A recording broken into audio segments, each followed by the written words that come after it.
Hi bro. So పిఠాపురంలో MLC Nagababu పర్యటన ఎలా చూస్తారు? ఎలా చూస్తారంటే ఓడి దాటే వరకు ఓడి మల్లన్న, ఓడి దాటిన తర్వాత బోడి మల్లన్న అనే సామెత ఉంది. గెలిచేంత వరకు వర్మని వాడుకున్నారు. పవన్ కళ్యాణ్ క్రేజ్ తో పాటు వర్మ ఒక పవర్ కూడా యాడ్ అయింది కాబట్టి ఆయన 90+ మెజార్టీతో గెలిచారు. గెలిచిన తర్వాత మన సహాయం చేసిన వాళ్ళు మనం మర్చిపోకూడదు అనమాట. మీరు చూసింది చాలా వేదికల్లో చంద్రబాబు నాయుడు గారు చంద్రబాబు నాయుడు సీఎం గారు ప్రతి ఒక్క చోట పవన్ కళ్యాణ్ ప్రస్తావన తీసుకొచ్చి పవన్ కళ్యాణ్ గారు మనం ఆపదలో ఉన్నప్పుడు కష్టాల్లో ఉన్నప్పుడు మన దగ్గర నిలబడి మనల్ని గెలిపించారని ప్రతి చోట చెప్పుకున్నారు. అది జరిగిన విషయమే. కానీ మీరు జనసేన పార్టీ అండి, మీకు 24 సీట్లు ఇవ్వాల్సిన 21 ఇచ్చినారు లాస్ట్ కి.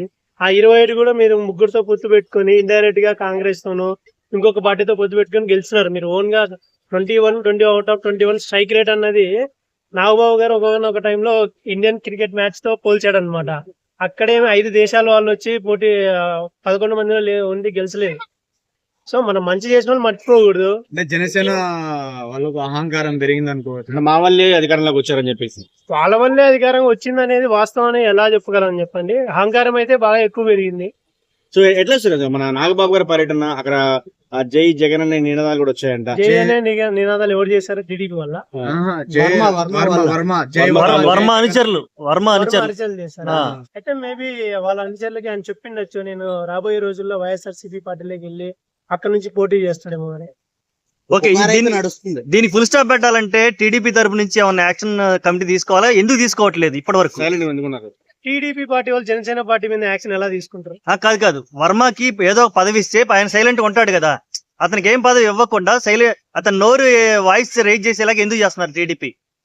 టీడీపీ చేస్తుందని చెప్పలేం గానీ జనసేన టీడీపీ ద్వారా చేపించిండొచ్చు. ఎందుకంటే రాబోయే కాలంలో పిఠాపురం నుంచే మన డిసిఎం గారు పోటీ చేయాలనుకుంటున్నారు. సో అంటే అక్కడ నుంచి మళ్ళీ వేరే వ్యక్తి, ఆయన ఆల్రెడీ ఇంతకుముందు ఇండిపెండెంట్ గెలిచారు. ఆయన ఏ పార్టీతో సంబంధం లేకుండా ఆయనకంటూ సర్టెన్ ఓట్స్ ఉన్నాయి, ఒక వర్గానికి చెందిన వాళ్ళు కాబట్టి వాళ్ళకి కూడా ఉంది. సో అతన్ని వేరే ఏ పదవి ఇచ్చినా కూడా వాళ్ళ దగ్గర ఉన్న కార్యకర్తలు గానీ లేకుంటే ఆయన నమ్ముకున్న వ్యక్తులు గానీ అతని దగ్గర పోయి పని చేపించుకోగలరు. సో వర్మని లైక్ డిగ్రేడ్ చేయాలంటే ఆయనకి ఏం పదవి లేదనుకోండి. సో పవన్ కళ్యాణ్ గారు లైక్ పైన ఉండొచ్చని ఆలోచన చేస్తున్నారు. రానున్న ఎలక్షన్ లో వైసీపీలో వర్మ, జనసేనలో పవన్ కళ్యాణ్ ఒకటే చోట పిఠాపురం నుంచి పోటీ చేస్తే ఎలా ఉంటుంది? ఎవరు గెలిచే ఛాన్స్? వర్మ వైసీపీలోకి వచ్చినా వైసీపీ టికెట్ ఇవ్వదని నేను అనుకుంటున్నా.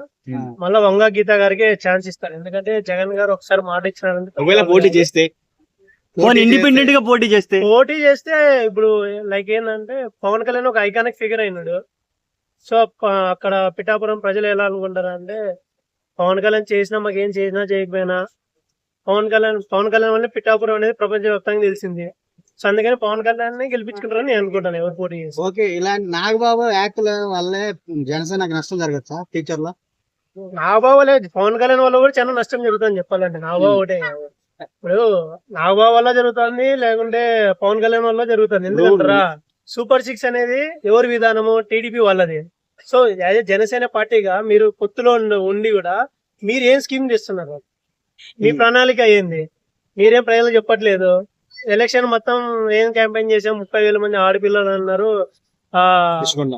రుషికొండ అన్నారు, ఏవో అవి చెప్పారు. కానీ నేను వస్తే అధికారంలోకి వచ్చిన తర్వాత కూటమిలో భాగమే నేను ఈ స్కీమ్ చేస్తాను, ఇది చేస్తాను పోనీ పిఠాపురంకి ఇది చేస్తాను గెలిచిన తర్వాత, అది అని ఏం చెప్పట్లేదు. ఈ రోజు నాగబాబు గారు పిఠాపురం వచ్చినప్పుడు ఆ ఫ్లెక్సీలో కానీ శిలాపలకాలో చంద్రబాబు గారి ఫోటో లేదు, పేరు లేదు. అది కావాలని చేసినట్టు అనుకుంటున్నారా? కావాలనే చేసిండొచ్చు.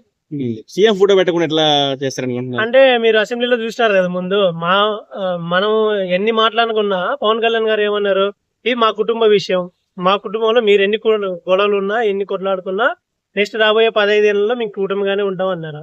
సో దాన్ని మనం ప్రజలు పెద్ద సీరియస్ గా తీసుకునే పర్లేదు. ఫైనల్ గా వర్మ పరిస్థితి ఎలా ఉండబోతుంది పిఠాపురంలో? వర్మ అంటే టీడీపీలో అంటే ఆయన రాలేరు. టీడీపీ జనసేన కలిసినప్పుడు ఆయన better to go to YCP or some other party.